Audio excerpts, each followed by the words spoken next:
Le titre de ce livre, Sauvé, toujours sauvé.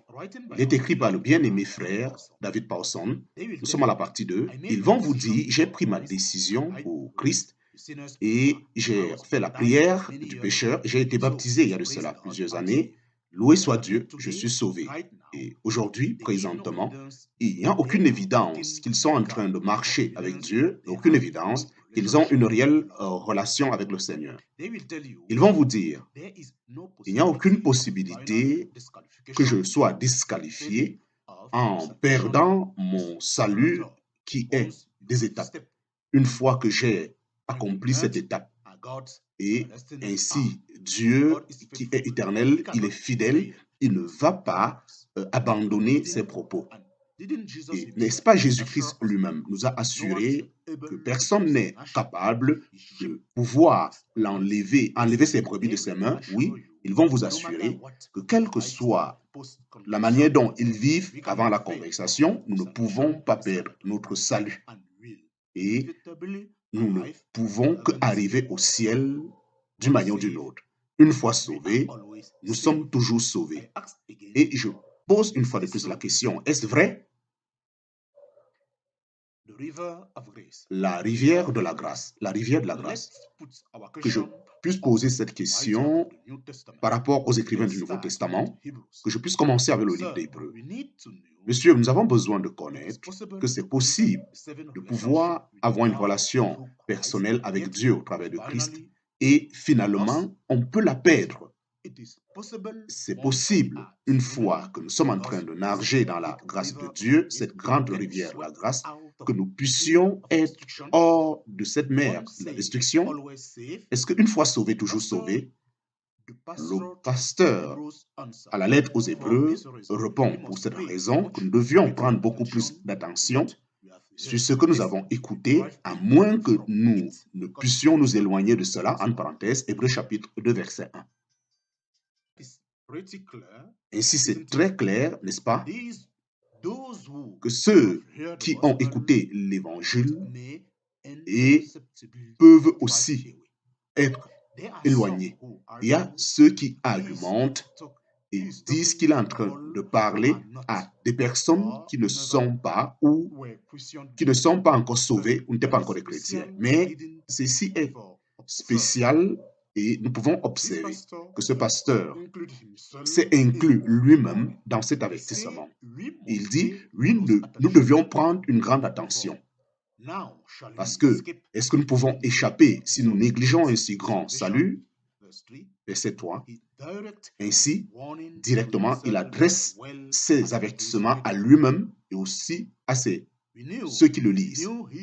Nous savons qu'il est en train d'écrire à des chrétiens croyants parce qu'il les appelle frères saints, participants de l'appel divin pour qui Jésus-Christ est l'apôtre et le souverain sacrificateur de notre confession. En parenthèse, Hébreux chapitre 3, versets 1 à 6. Il est en train de parler aux chrétiens et il est en train de leur interpeller et il s'inclut lui-même.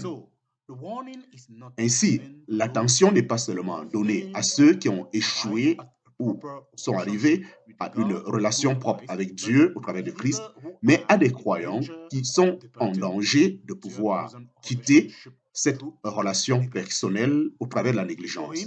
Pour lui, le danger pour pouvoir être éloigné des choses que nous avons écoutées, en parenthèse, l'Évangile, est une réalité. Cette attention n'est pas donnée comme une prétention pour que le chrétien ne puisse pas perdre son salut. Et c'est facile, n'est-ce pas, d'avoir juste une petite paresse durant notre marche avec le Seigneur à cause de la pression de chaque jour auquel nous faisons face. N'est-ce pas facile de pouvoir s'éloigner, de pouvoir adorer de manière régulière Dieu et son peuple? N'est-ce pas facile, n'est-ce pas, de pouvoir visionner ces films afin d'avoir un peu de compréhension avec des films pornographiques si je l'utilise juste pour davantage gérer mon mariage? Et c'est aussi facile, n'est-ce pas, de pouvoir se compromettre dans la manière de donner mes offrandes à l'œuvre du Seigneur. J'ai beaucoup de problèmes à gérer cette semaine. Et si, après que j'aurai tout géré, je vais pouvoir me retourner vers le Seigneur. C'est facile, n'est-ce pas, de pouvoir négliger la lecture de la Bible de chaque jour et la prière. J'ai beaucoup de choses à faire. N'est-ce pas facile de pouvoir s'éloigner et sinon de corriger ou de s'éloigner et de ne pas se rendre compte? Nous ne parlons pas ici d'être rejeté.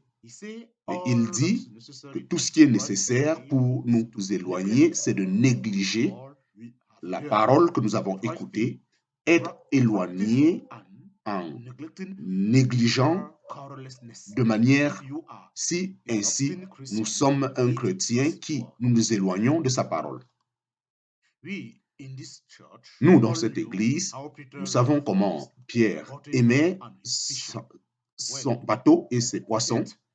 Oui, Pete m'a parlé d'un pêcheur qui est allé pour pouvoir pêcher en New Zealand, sur la côte de New Zealand, et comment il a pu commettre ce péché impardonnable lorsque son bateau a été concerné.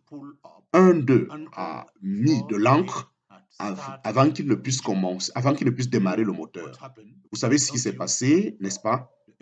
L'engin n'a pas démarré et ils ont été plongés dans cet océan et pendant des jours, ils ont péri avant que ceux qui devraient les sauver ne viennent. Ainsi, être éloigné, c'est quelque chose de sérieux dans notre relation avec Christ. Chaque jour, rassurez-vous que ce moteur est toujours en train de rouler afin que vous ne puissiez gérer les responsabilités de la journée. Ainsi, l'écrivain du livre d'Hébreux ne pense pas que quand nous sommes sauvés, automatiquement, ça veut dire que nous sommes toujours sauvés. Néanmoins, il va en disant au chapitre 3, verset 14, nous avons été faits participants avec Christ si nous tenons ferme depuis le départ notre confidence jusqu'à la fin. Ainsi, il y a une condition attachée à notre salut qui est sécuritaire. Et ce conseil parfaitement reflète la parole de notre Seigneur Jésus-Christ lui-même. Si vous continuez à demeurer dans ma parole, alors vous êtes mes disciples. En parenthèse, Jean chapitre 8, verset 31. Ainsi, il y a une provision et pour nous tenir fermes, et nous sommes responsables de pouvoir tenir et de continuer jusqu'à la fin. Voyons, demandons à Paul, demandons à un autre écrivain du Nouveau Testament, demandons à l'apôtre Paul, Paul, une fois sauvé, est-ce que nous sommes toujours sauvés? Ainsi dit, Paul, Christ qui nous a réconciliés avec Dieu par sa mort à la croix. Et Paul déclare, il a fait ceci afin de nous présenter saints et des personnes qui ne sont pas reprochables devant Dieu. Si nous continuons dans la foi fondant et établie, sans toutefois errer de cette espérance qui nous a été promise par l'évangile que nous avons écouté. En parenthèse, Colossiens chapitre 1, versets 21 à 23. Paul accepte que le pasteur des Hébreux et Jésus ont certainement déclaré que le salut que nous avons dépend de notre fidélité continuelle envers les enseignements de Jésus-Christ. Adorkimos. C'est pourquoi l'apôtre Paul n'a pas eu peur de pouvoir poser cette question aux Corinthiens, aux frères de l'église corinthienne. Il pouvait être concerné en leur déclarant qu'ils devraient s'examiner eux-mêmes pour savoir s'ils vivent dans la foi. Testez-vous vous-même, ne réalisez-vous pas que Jésus-Christ est en vous, à moins que vous ne tombez sur ce test, en parenthèse, Le mot utilisé est adorkimos. En d'autres termes, être rejeté, être disqualifié. En parenthèse, 2 Corinthiens chapitre 13, verset 5.